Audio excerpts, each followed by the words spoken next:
1.5 million children were murdered during the Holocaust. Children who once laughed, played, and were loved. The shoes which they came with are now all that is left of their memory. These cherished artifacts and historical evidence, which have been displayed or held in storage for close to 80 years, are in desperate and immediate need of repair and conservation.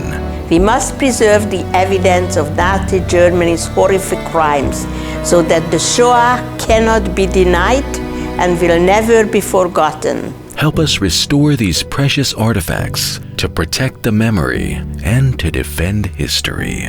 Take part and keep the children's memory alive.